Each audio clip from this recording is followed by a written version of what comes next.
Today we've got a loaded lineup. Tom Aspinall just dropped a major hint about his next opponent, and it might be none other than Ciryl Gane. Kamaru Usman wants to close his career with a legacy-defining clash against Islam Makhachev, and Magomed Ankalaev just spilled some wild sparring secrets involving Khabib and Pereira. Plus, Sean O'Malley finally breaks his silence after that brutal second loss to Merab. And we've got fresh UFC updates ahead of this weekend's Fight Night in Atlanta. Strap in, let's get into it. Magomed Ankalaev just dropped some behind-the-scenes gold in an interview with Russian outlet Ushatika. While talking about Pereira and his upcoming title defense, Ankalaev also brought up a little-known training session involving Khabib Nurmagomedov and Pereira, and what he said raised eyebrows. Known for being more reserved in English-language interviews, Ankalaev's personality shines more during his native-language media appearances. In this one, he jokingly called Pereira a chicken, accused him of ducking the rematch, and teased fans with a story of how Khabib fared against Pereira in a grappling session. When asked how Khabib would do at light heavyweight,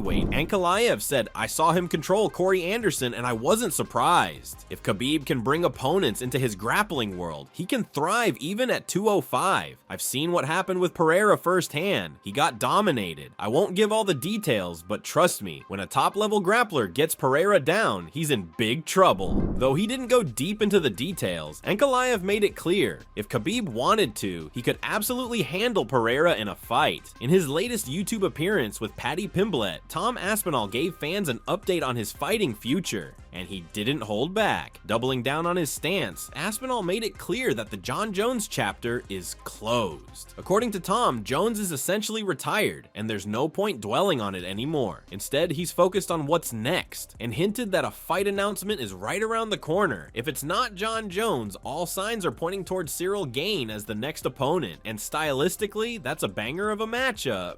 Gane is easily one of the most technical and smoothest strikers in the heavyweight division. He's sharp, slick, and deadly on the feet. His ground game has improved too, but it still doesn't match the grappling credentials of Aspinall. Tom brings a more complete MMA skill set. Fast hands, knockout power, and high-level jiu-jitsu. The one lingering question, though, is cardio. We haven't seen him pushed into deep waters, while Gane has proven he can go 5 hard rounds without fading. If the UFC books this fight, it'll be a major litmus test for Aspinall's future as a potential long-term champion. That said, fans shouldn't expect an announcement just yet. The UFC's pay-per-view schedule is pretty much set through the summer, meaning we might not see any real movement until September. There's no rush for the promotion to strip Jones or make anything official right now. In Aspinall's own words, "It's all behind us now. I just want to get back to doing what I love, fighting. The uncertainty's been frustrating, but I finally got some clarity. I'm gonna fight soon, and that's what I care about. Forget the titles and fame. I got into this sport because I love it, and not being able to compete for almost a year through no fault of my own has been tough, but the wait is nearly over." Kamaru Usman stirred the pot in a recent interview with Kevin Iole, where he boldly called out current pound-for-pound king Islam Makhachev for a potential super fight. Usman laid out a scenario. If he defeats Joaquin Buckley and Makhachev gets past Jack Della Maddalena, they could be on a collision course for a high-stakes clash. This wouldn't just be a big fight, it would be the fight, a showdown between a former and current pound-for-pound #1. And while nothing's guaranteed with the tough opponents both men face next, Usman believes their meeting would be the perfect way to close out his storied career.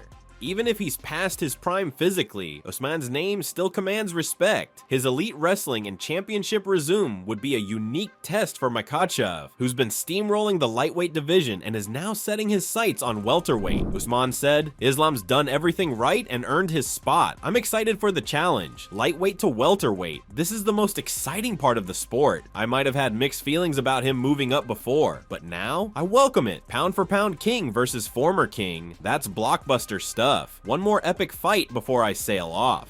Sean O'Malley has finally spoken out following his second straight loss to Merab Dvalishvili at UFC 316. According to Suga, the Merab he faced this time felt like an entirely different beast. Stronger, faster, and harder to deal with than their first encounter. He gave credit where it was due, admitting that Dvalishvili had clearly evolved and brought new tools to the cage. For a guy like O'Malley, known for highlight reel knockouts, getting shut down twice by the same opponent is rough. and the implications for his future at bantamweight are even tougher. With 2 losses to the reigning champ, O'Malley's chances at another title shot are virtually gone unless Merab loses the belt, and that doesn't seem likely anytime soon. That's why Sean might be looking to move up to featherweight, something he's hinted at before. A 145 showdown with Aljamain Sterling, who also made the jump, could offer the perfect chance for redemption and a fresh start. Reflecting on the loss, O'Malley said, "We did everything we could to prepare, but that wasn't the same Merab I fought before. He's a tank. I felt more nervous than usual heading into this one, probably the most I've ever been. I knew how good his cardio was, and even though I worked hard on takedown defense, part of me knew it could go the same way. That's exactly what happened."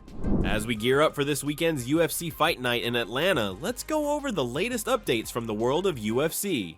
First, some unfortunate news. Ciryl Gane has been pulled from the upcoming card due to a medical emergency that may require surgery. He shared the news on social media, expressing his disappointment, saying, "With a heavy heart, I'm announcing my first withdrawal in 15 UFC bouts. I wasn't medically cleared due to a condition that needs special attention. I believe this is part of a bigger journey, and I'll come back stronger." To fill in, the UFC has called up Cameron Smotherman to step in on short notice. Smotherman is looking to bounce back after a recent loss to Peyton Talbot and will now face Ricky Simon in Atlanta. In other updates, Jake Noker of Home of Fights reports that a bout between Nursultan Ruziboev and Brian Battle is now confirmed for UFC 319, which is set for August 16th in Chicago. Ruziboev comes into the matchup riding a 2-fight winning streak, while Battle is aiming to extend his own momentum after earning a hard-fought split decision over Randy Brown last December. Mario Bautista has set his sights on Umar Nurmagomedov as his next opponent. At UFC 316, Bautista wasn't just looking to prove doubters wrong. He came in with a bigger mission, to break into the top tier of the bantamweight division. Despite being the underdog, he stepped into the cage against Patchy Mix, one of Bellator's most talked about crossovers in recent memory. And when it was all said and done, Bautista walked away with a statement win, completely halting the hype around Mix. I have the 3rd longest win streak in bantamweight history at number 8, behind Aljo and Merab. And as far as being active, I have the 2nd highest win streak in this division. So, you know, I deserve to be in the top 5. I don't care. I could fight a wrestler, I could fight a striker, I could fight Umar, I would like to fight Sandhagen, but like you said, I think he's going to be next in line. So whatever gets me closer to the top, you know, I think the more I look at it, I really like that Umar fight. But like I said, you know, I say these things, I say these names, and it never really happens anyway, so. That's a wrap for today's rundown. From Aspinall's future plans to Usman's big challenge, and everything in between, the MMA world is heating up. Make sure to hit that like button, subscribe if you haven't already, and drop your takes in the comments below. Who should Aspinall fight next? Can O'Malley bounce back? And do you believe what Ankalaev said about Khabib versus Pereira? We'll catch you next time, right here on House of MMA, where combat sports never sleep.